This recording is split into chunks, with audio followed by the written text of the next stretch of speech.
L'espoir de Priscilla. Dans un petit quartier défavorisé de la ville vivait Priscilla, une jeune femme de 22 ans, douce, travailleuse et courageuse. Elle habitait dans une minuscule maison en tôle, avec sa mère malade, maman Clarisse. Elle n'avait qu'un seul lit, qu'elle partageait depuis toujours, faute de moyens. Chaque matin, avant même que le soleil ne se lève, Priscilla portait une bassine pleine de bananes et d'oranges sur sa tête et partait au marché pour vendre. Sa mère, elle, ne pouvait plus marcher depuis des années.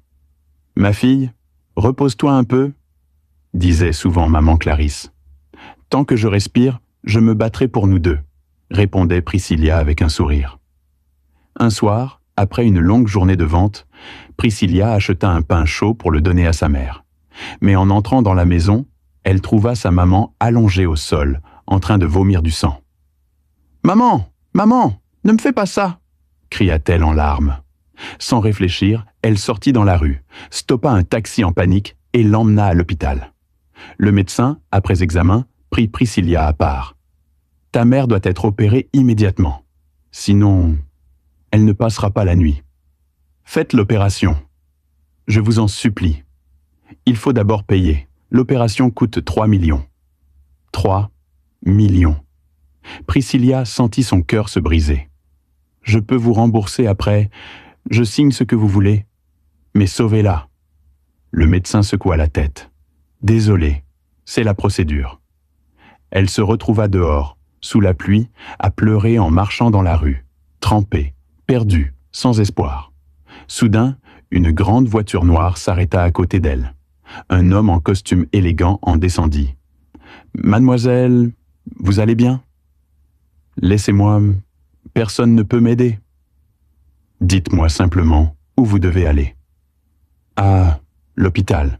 Ma mère va mourir. » Sans poser de questions, il lui ouvrit la portière. Arrivés à l'hôpital, ils coururent jusqu'à la chambre. Mais la chambre était vide. « Où est ma mère ?» hurla Priscilla. Le médecin répondit froidement « Nous l'avons mise dehors. Elle prenait une place inutile. » Ils la retrouvèrent allongée sur le sol, en train de vomir encore du sang. L'homme en costume explosa de colère. « Vous êtes malade ou quoi ?» cria-t-il au médecin. Le médecin resta bouche bée. Il ne savait pas que cet homme était le propriétaire de l'hôpital.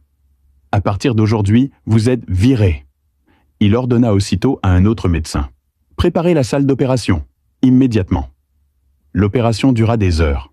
Pendant tout ce temps, Priscilla pleurait dans les bras de cet inconnu. Finalement, le médecin revint avec un sourire. « Elle est sauvée. » Priscilla tomba à genoux de gratitude. L'homme en costume l'aida à se relever et lui tendit une enveloppe pleine de billets. « Il y a 4 millions. Prends-les. Occupe-toi de ta mère. » « Non, c'est trop. Vous avez déjà tout payé. » « Ce n'est pas une dette. C'est un cadeau. Tu le mérites. » Une semaine plus tard, Priscilla avait loué une belle maison, acheté une petite voiture et préparé une chambre confortable pour sa mère. Sa mère, émue aux larmes, lui dit « Ma fille, dis-moi la vérité. Qui t'a aidé ? » « Un homme, le propriétaire de l'hôpital. »« Appelle-le, je veux le remercier. » Le lendemain, il arriva avec un bouquet et un cadeau pour maman Clarisse. Un lien naquit ce jour-là.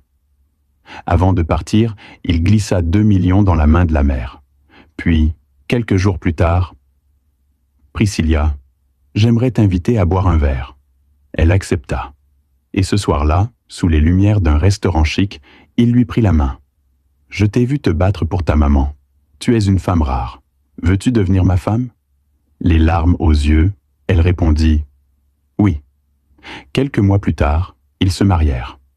Priscilla ouvrit un grand magasin pour sa mère et devint une femme d'affaires prospère, travaillant aux côtés de son époux. Ne méprise jamais quelqu'un parce qu'il est pauvre aujourd'hui. Le destin peut retourner la situation en un seul instant. Et surtout, le vrai amour, c'est celui qui se bat, même sans rien dans les poches.